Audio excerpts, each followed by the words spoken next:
This video is for American government, highlights from pages 198 to 206. I hope you all had a nice spring break, a little bit of a break from some school stuff. Hopefully you didn't stay too busy. I know there's not a whole lot to do, but hopefully you found some fun stuff to do. Alright, on page 198, under state legislatures, highlight the bold words, Nebraska has had a unicameral or one-house legislature. You'll want to know that Nebraska is the only one out of all 50 states to have a unicameral legislature. Every other state has a bicameral, a two-house. On page 199, highlight the bold term, Baker versus Carr.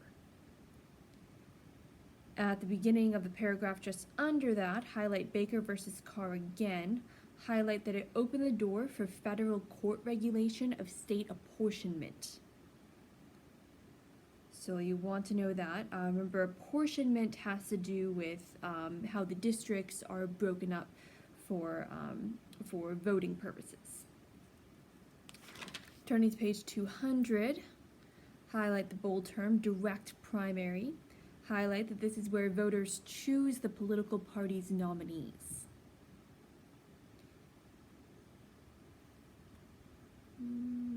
Alright, no highlights on pages 201. Turn to page 202.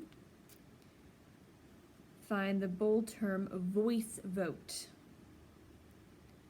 And highlight that this is the fastest method and is used most often in state legislatures. So rather than taking a ballot or hitting a button, it's literally just they call out either yay or nay. So the voice vote is the most common and fastest method for state legislatures. On page 203, under lower state courts, highlight justice of the peace courts and highlight that they are at the bottom of the state court system. You've probably heard of a justice of the peace before. They can solve simple matters.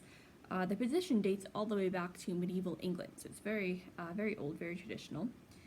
They're elected by voters for a term of 2 or 4 years. They usually don't get any pay, but they can get a portion of the legal fees and fines that they collect. And the interesting thing about a justice of the peace is that it's usually just an ordinary citizen who doesn't even have any law training. So it's entirely a civilian position. He can hold court in a home, a store, or an office.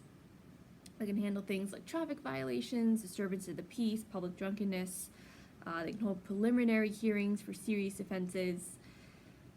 They can set bail, issue search and arrest warrants, issue licenses, and, a pretty common one, perform marriages. Turning to page 204, find the term Special Small Claims Courts. And highlight that these exist to help people collect small sums of money allegedly due them.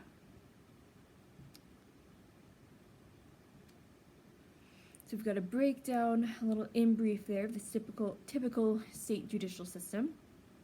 We've got the state Supreme Court at the head, State Court of Appeals below that, Main Trial Court below that. It's often called a Superior Court, Circuit Court, or District Court. And then the courts of limited jurisdiction. These are limited by subject, crime, or people involved. They include the police, probate, family, juvenile, small claims courts, and others.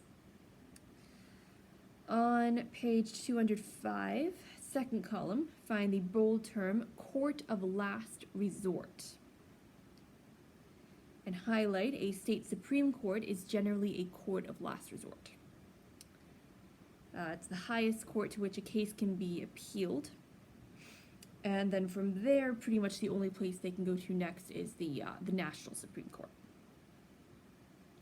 Take a look at that engraving there of Lady Justice.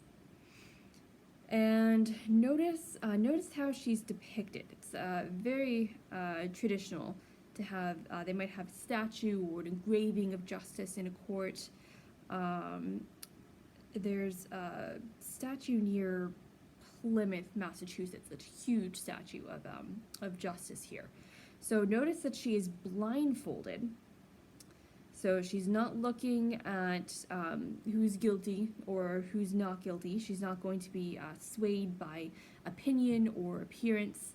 So she's got that blindfold on. And then she's holding the scales of justice. So she's weighing the facts while considering appropriate justice. So not being swayed by her eyesight or what other people have to say, but holding those scales to determine the facts and who is guilty or innocent. And it's a reminder of how the courts should rule.